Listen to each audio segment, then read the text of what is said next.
chapter is called molar mass.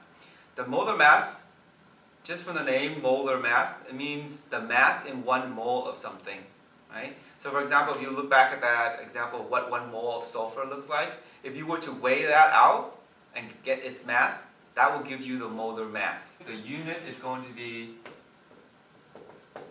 grams of something per mole. Okay, so the molar mass unit is grams per mole. And so how will we know the molar mass of something? And conveniently enough, if you look at the periodic table, remember we learned about the atomic mass? That is also the molar mass, right? So when you take a look at sulfur, you can see that underneath the elemental name, it reads 32.07, right? You can translate that to mean that the molar mass of sulfur is 32.7 grams per mole. Okay? So if I ask you just about the molar mass of an atom, you just look at the periodic table. But if I give you a compound which contains many elements in it, how would you get its molar mass? So for example, if I ask you to find the molar mass of sugar, molecular formula for sugar is C12H22O11. So again, in this one molecule, we have 12 carbon, and we know that each of those carbons will weigh 12.01 grams per mole, right?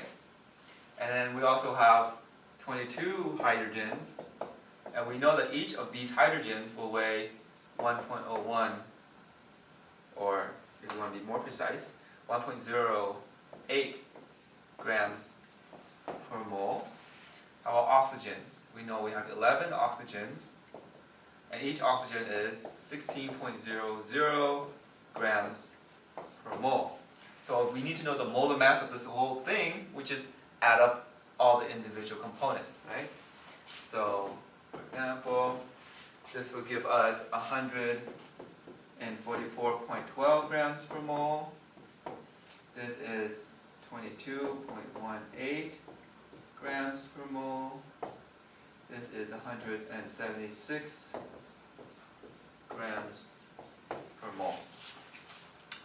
That's how much carbon contributes, that's how much hydrogen and oxygen contributes. So you add them all up, you would get a total of 342.30 grams per mole. Okay? So that total number, we call that the molar mass of the molecule, or sometimes just the molecular mass. Okay? So if we have, for example, 1 mole of sugar, it will weigh 342.30 grams. Okay? So how are we going to use this molar mass in calculations?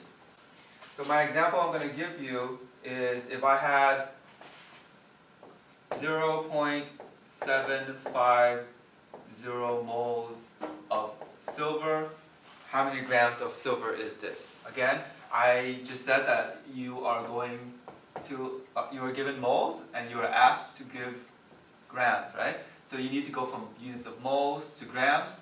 Anytime you see that, or grams to moles, you automatically think, oh, I need the molar mass.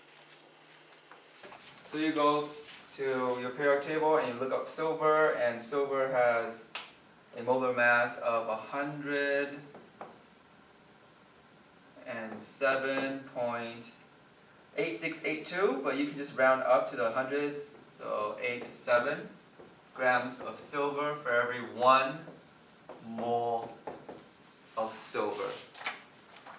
You see, this is the molar mass of silver, and molar mass is grams per mole, right? So this is grams per mole. And again, we put the moles on the bottom so that moles and moles of the silver can cancel out. We do that, and you should get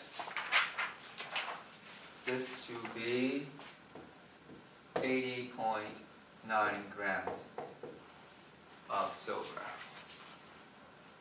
See if you can do that in your calculator and get the same number. Okay, so let's now do the second example here. It says a sample of sodium chloride salt weighs 737 grams. What is the moles of sodium chloride in that sample?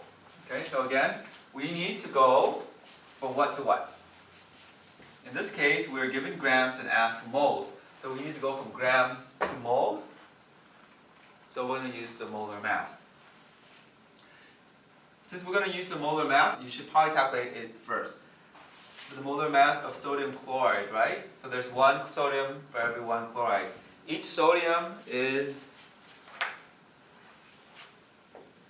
22.99 grams per mole, and chloride is 35.45 grams per mole. You add them up because that's how you're going to get the total. So that's 22.99 plus 35.45 gives me 58.44 grams per mole. With the problem, it reads that you have 737 grams of sodium chloride. 737 grams of sodium chloride. So I need to cancel out the grams, so I'm going to put 58.44 grams of sodium chloride over 1 mole of sodium chloride.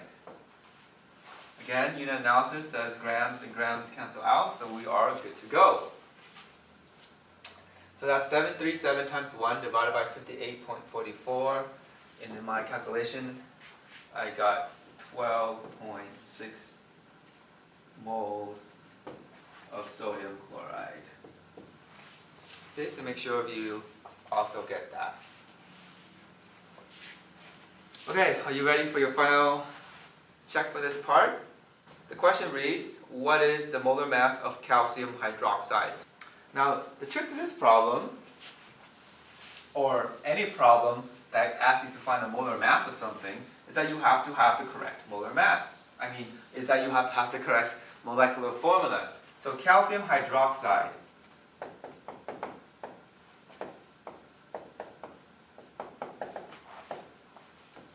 What kind of molecule is this? Ionic, covalent, metal, non-metal, right? So this is going to be an ionic compound. And so you have to go back to the previous chapter to remind yourself how to write this as a formula. Calcium, again, is calcium 2 plus. Hydroxide is OH minus as a polyatomic. So what's the ratio of each you're going to have? The formula would be, every 2 of this, there's 1 of this, right? If you have 2 hydroxides, that's 2 negatives. Cancel out with this 2 positive. So the formula is calcium hydroxide with the 2 subscript. So we add this up. Okay, so calcium, molar mass of calcium is 40.08. Oxygen is 16.00, but how many oxygens are there? 2, right? So that becomes 32. And hydrogen is 1.0. I'm going to round to 1.01. How many? 2. Right? So that's 2.02. You add that up together and your answer should come out to be C. 74.10 grams per mole. Right? So get more practice on these problems. You should be fine.